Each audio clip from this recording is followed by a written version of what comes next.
Değerli YouTube severlerim, bugün de sizlere aşı kalemin alınışını göstereceğim. Ne zaman alınması gerekir aşı kalemlerinin? Aşı kalemlerde dikkat edilmesi gereken hususlar nelerdir? Onları göstereceğim. Ekranda görmüş olduğunuz ağaç bir kiraz ağacıdır. Kiraz ağacından aşı kalemlerini alacağız. Numune olarak alacağım. Malum Mart ayından sonra Nisan ayı başlarken aşı yapma işlemleri başladığı için düzgün aşı alabilmeniz için şu andaki Ocak ayından ben size sadece uygulamasını göstermiş olacağım. İlk önce arkadaşlar şunu belirteyim. Hiçbir zaman ağacın gövdesinden çıkan, ana gövdesinden çıkan sürgünlerden kesinlikle aşı kalemi almayacaksınız. Ana gövdesinden çıkan sürgünlerden aşı kalemi aldığınız takdirde, gerçi örneği olsaydı burada gösterecektim ama örneği yok. Aldığınız takdirde kesinlikle meyveye durmaz. Meyveye çok geç durur. Niye? Onlar çünkü büyüme sürgünleridir. Terminal tomurcuk denir bunlara. Bunlar terminal tomurcuk olduğu için boya giderler ve meyve vermezler. Meyve aşı kalemlerinde alınması gereken ilk önce yerler aşı dallarının bu uçlarına doğrudur. Tabii ki burada dikkat edilmesi gereken şudur. Bakın şuradan şuraya kadarki olan yer 1 yıllıklı sürgündür. Şuradan şuraya kadar olan yer 2 yıllıklı sürgündür. Bu 2 yıllıklı sürgünün üzerinde tomurcuk varsa buradan kesebilirsiniz. Ama eğer tomurcuk yoksa muhakkak şuradan kesmek zorundasınız. Bu kiraz ağacında da öyle bir durum var. Onu da dikkat etmek için özellikle kirazı bir kere göstereceğim. Şuradan dalı aşağı indiriyorum. Bakın yakından görmeniz için. Bakın şu dalda hiçbir şekilde tomurcuk yok. Ta ki şuraya kadar. Bakın bu yerden bu yere olan uzunluğunda 2 tane sürgün var. 2 yıllıklı burası. Bu elimi tuttuğum yer 3. yıl. Burası 2. yıl. Bakın şuradan şu yere kadar gözükülen şu yere kadar 1 yıl. Buradan bu yere uca kadar olan da 1 yıllık sürgün.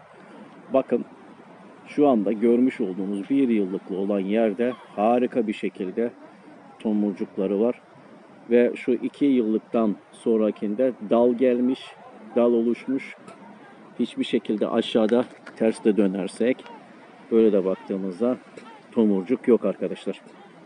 Dolayısıyla kirazdaki alacağınız en güzel tomurcuk yeri şuradaki yerdir arkadaşlar. Şu parmaktaki olduğu yerdir. Ya tutturduğum yere ağacın gövdesine yapacaksanız aşıyı elimin olduğu yerden kesip yukarıya doğru alabilirsiniz. Şimdi ben bunu ilk önce bir buradan kesip bir başka bir yerden daha da göstermiş olacağım. Şuradan ben bir kere bir keseyim bunu. Alıyorum. Keserken de bu makasın tarafının bu yana gelmesi gerekir. Bu konumda. Şöyle uçtan kesiyorum. Bunu kestiğim takdirde buradan tekrardan bu fidan ağaç gelişecek arkadaşlar. Burada ben bir durduruyorum. Bakın arkadaşlar, burası görmüş olduğunuz 2 yıllıklı sürgün. Şuradan itibaren bu yer ise 1 yıllıklı sürgündür. Eğer ki ben bunu saklayacaksam bunu muhafaza etmesi zor oluyor. Bakın ama şuradaki tomurcuklarının çok güzel olduğundan dolayı burası harika bir sürgün. Şimdi bunu ayırırken şuradan keseceğim tekrardan. Bunun buradaki görmüş olduğunuz alt tomurcukları şuraya kadar açma payı olacağı için sayıyorum. 1, 2, 3. 3 tomurcuk kalması yeterli oluyor arkadaşlar. Şuradan itibaren tekrardan bakın şu sert yer terse getiriyorum. Çünkü kesmesi gereken yer burası olacak. Burayı tutturmak için kesiyorum. Dolayısıyla 3 gözlü olan bir tomurcuk yetiyor. Tek göz dahi olsa tomurcuk açmada kafi. Ama 3 tane olması da iyi oluyor. Çünkü bazen tutmayabiliyor. Bunu kestikten sonra nasıl saklanması gerektiğini evde göstereceğim. Bu sürgün tutma ihtimali biraz zayıf olabiliyor. Burası eğer ki esnekliği çok fazlaysa pişmiş derler buna. Mesela bu çok sağlıklı bir aşı kalemi. Bu da tutma olasılığı biraz düşük olan bir aşı kalemi olmuş oluyor. Elimizdeki göstereceğim. Bu anda da çok güzel de yağıyor. Bu da tutma ihtimali olabilir ama bunu daha ziyade ağaç türü yere yapmak gerekiyor. Ağacın gövdelerine çakmak gerekiyor. Şunlar sıkıntılı oluyor, bu tomurcuklar. Bakın burada bunlara da ölü göz derler. Burada hiçbir şekilde tomurcuk yok. Alırken bunlara dikkat edilmesi gerekiyor. Özellikle tekrar söylüyorum. Keserken keseceğiniz yer, tutan kısım dışarıda olmalı. Kesilen yer içeride kalmalı. Daha düz kesmesi için, bir daha da kesmeyi açmak için. Burada bir durduralım. Bakın arkadaşlar, burada da bir tane nar var. Nar fidanlarını hiçbir zaman gelen günlerden aşı kalemlere almayın. Bahsettiğim olay bakın bu. Gövdeden çıkmış olan, ana gövdeden çıkmış olan sürgünlerden aşı kalemi alınmaz. Ve sürgünlerden de alınmaz. Ağacın dallarından alınır. Uç kısmındaki dallarından alınır. Bir de elmayı göstereyim. Yan tarafta elma var. İşte bakın arkadaşlar, burada da elmadan alacağım aşı kalemini. Elmanınkisi de biraz daha farklıdır. Aşı kalemlerinde. Bakın şu görmüş olduğunuz sürgünü alacağım arkadaşlar. Bunun yan ucundan alacağım ki size göstermek için şey yapacağım. Şuradan abi kesiyorum ki şey yapsın, gelişebilsin. Evet, aldım. Elmayı da almış oldum. Bu arada kar yağmaya başladı. Harika da kar yağıyor. Bir tane örnekle size bunu göstermiş olacağım. Burada ben durduruyorum. Gerekli videonun devamını evde göstereceğim arkadaşlar. İyi günler. Görüşmek üzere. Evet arkadaşlar, eve gelirken de yolda iğne yapraklı olan ağaç türlerinden de alayım, onu da göstereyim amaçlı bir tane dalını aldım, ama onu dalını alırken YouTube'a çekmedim, videoyu çekmedim. Görmüş olduğunuz da mavi ladindir. Mavi ladinin dalı. Bunda dikkat etmeniz gereken şey arkadaşlar, buradaki ilk sürgünü bakın buradan buraya kadardır. Buradan sonrası ikinci sürgündür. Bunun için önemli olan yer, buradan keseceğiz. Bunu da alırken şuradaki görmüş olduklarınız tomurcuklarıdır arkadaşlar. Burada bol miktarda tomurcuk olanları almayacaksınız arkadaşlar. Niye? Çünkü bunu aldığınızda bu sürgünü aşılamak istediğiniz ağaca taktığınızda çok fazla tomurcuğu olduğu için tutma olasılığı düşüyor. Çünkü onu besleme olasılığı düşüyor. Genelde şöyle başlarında 3 tane, 4 tane tomurcuğu olanlar alınır. Asla bu üst kısmı kesilmez. Çünkü ana sürgünü sağlayacaktır. Buradan gelişecektir. Bunu buradan, şu görmüş olduğunuz yerden, şuradan kesiyorsunuz arkadaşlar. Bakın kestim, ben şu anda ayırdım ana sürgününden. Bu görmüş olduğunuz sürgüne yan daldırma usulüyle, o yine başka bir videoda, YouTube videomda var. Öğrenmek isteyenler orayı açıp bakabilirler. Yan daldırma usulüyle aşılayabiliyorsunuz. Aşılamadan önce şuradan, şu elimi tuttuğu yerden şu aşağı kadarki olan tavuğun tüylerini yolar gibi buradaki yaprakları kopartıyorsunuz. Bunlarda aşılamanın zaman süreci içerisinde alıp aşılama sürecinde kullanıyorsunuz. Bir saklama, koruma olmuyor arkadaşlar. Ama belli bir süreyle muhafaza etmek için yine şimdi anlatacağım yöntemle yapılabilir. Mavi ladindeki veya ibrelilerdeki dikkat edilmesi gereken olay bu. Sürgünün uç kısmındaki bir yıllıklı olan yerinde alıyorsunuz. Tomurcukların bol olmamasına dikkat ediyorsunuz. Bundaki olay bu. Şimdi geçelim meyve ağacına. 2 tane meyve ağacı almıştık arkadaşlar.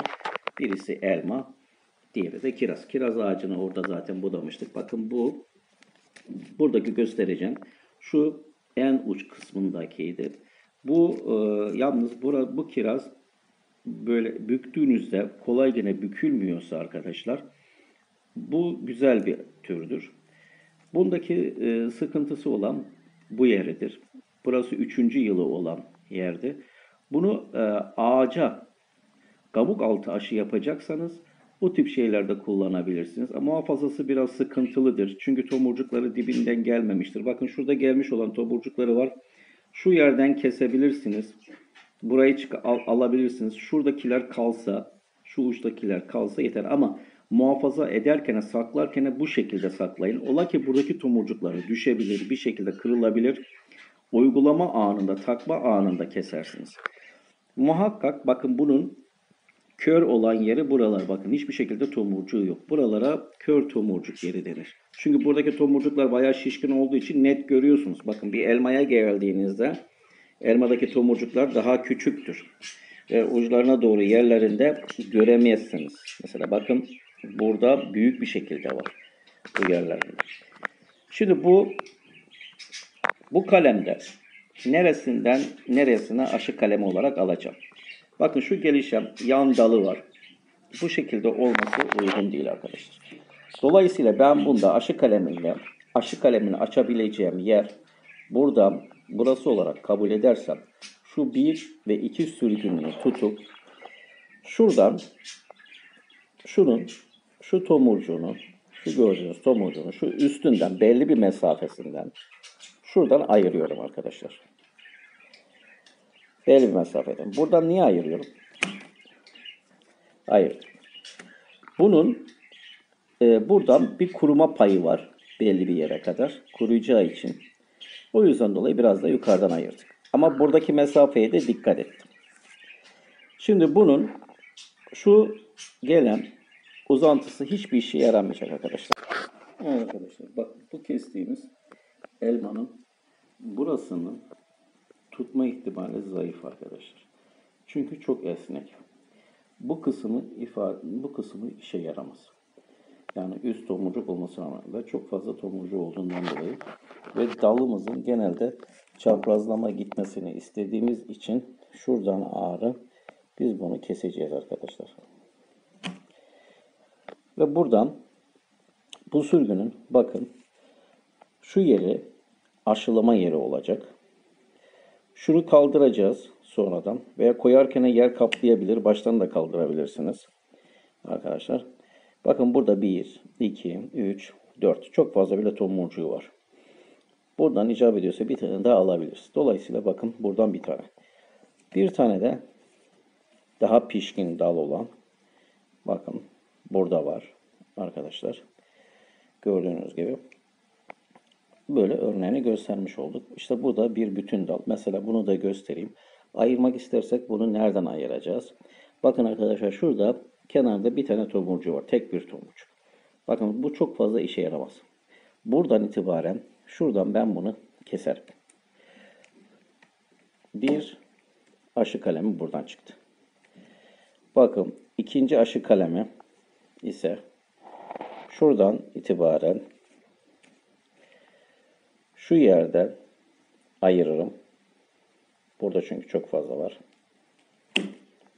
Bakın 1, 2, 3. Burası da aşı kaleminin yeri. İkinci aşı kalemi.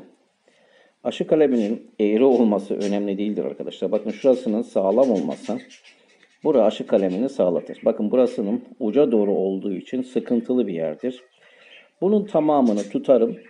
Sonradan en son açısından keserim bunu. Yani yaparken keserim. Dolayısıyla 3 tane aşı kalemi çıkmış oldu. Bu anlamsızdır ama bazen öyle yerler oluyor ki atmak gerekebiliyor. Ondan dolayı bunu da saklarım. Dolayısıyla elmada baktığınız zaman 1, 2, 3, 4, 5, 6 tane 6 tane aşı kalemimiz çıktı. 3 tane kirazdan çıktı. Bu elmanın bu kısmını kullanmayacağım. Çünkü uç kısmı olduğu için. Peki bunları nasıl saracağız? Sarmak için ve muhafaza için nasıl saklayacağız? Şubat ayında Mart'ın eğer ki sert çekirdekli ürünleri yapacaksanız arkadaşlar onları Şubat'ın sonu Mart'ın başları gibi almanız lazım ve erkenden yapmanız lazım. Erik gibi, kiraz gibi. Bunu muhafazalar etmek için arkadaşlar mesela kiraz. Bir beze sarabilirsiniz arkadaşlar. Bu şekilde katlayıp uç kısmını da büküp sonra belli bir süreden sonra baş tarafını büküp katlayıp bohça gibi haline getirdik bakın arkadaşlar. Veya bez parçalarınız yoksa arkadaşlar bir gazete parçasını alırsınız. Elmaları da bakın oraya koyuyorum. Başları aynı yerlere, uçları da aynı yerlere gelmek üzere Bunu rule gibi sararız arkadaşlar. Şu başından alırım. Şuraya koyarım.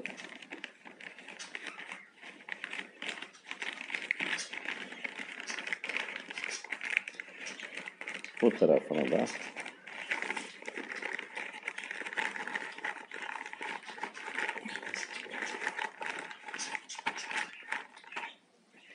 bunların başlarını bir kapatayım arkadaşlar. Öyle göstereyim. Katladıklarımızın üzerlerine arkadaşlar muhakkak etiketini yazıyoruz. Elma mesela kırmızı da yazmışım. Bakın kiraz, Napolyon da yazmışım. Bunları sonra arkadaşlar bu şekilde bir koymadan önce suyla sıkıp ıslayabilirsiniz. Burada şimdi yapmayacağım. Sehpayı ıslayacak yoksa. Bunu poşetimize yerleştiriyoruz. Poşetimize yatay olarak yerleştiriyoruz arkadaşlar. Ağzını sıkı bir şekilde bağlıyoruz. Ağzını sıkı bir şekilde bağlamadan önce bunu bir nemlendiriyoruz arkadaşlar. Suda tutuyoruz buraya. Poşette. Gazete nemlenmiş olacak ya da poşet bez nemli olması lazım. Aşı kalemlerini kendilerini korumaları için. Ondan sonra ağzını bağlıyoruz arkadaşlar. Poşetimizin ağzını bağladık arkadaşlar ve poşetimizin havasını tamamen indiriyoruz arkadaşlar. Ve buzdolabımızın sebzelik kısmına yatay şekilde, asla böyle dikey değil, yatay şekilde sebzelik kısmına yerleştirerek bir ay kadar, ta ki aşı yapacağımız ağaçların yaprak açana kadar muhafaza ediyoruz. Açtıktan sonra aşımızı yapıyoruz. Aşı sadece İlkbaharda Nisan'ın ilk haftasıyla Nisan'ın 15'ine kadar ya da Nisan'ın sonuna kadar yapılmaz. Bu yanlış bir bilgidir. Aşı Nisan ayının, hatta Mart ayının 15'inden başlar. Ta Kasım ayına kadar devam eder. Sadece Temmuz'la Ağustos ayında bazı türlerde aşı yapılır. Mesela dut gibi aşı yapılır, göz aşısı yapılır. Bu sürece kadar aşı devam eder. Bu aşı sürecini bu şekliyle uzun süre saklarsınız. Bu saklayarak aşı zamanını da istediğiniz zaman kadar uzatarak yapabilirsiniz arkadaşlar. Bunun dışında benim aklıma gelen söyleyeceğim herhangi bir şey yok. Bir başka videoda görüşmek üzere. İyi günler kalın.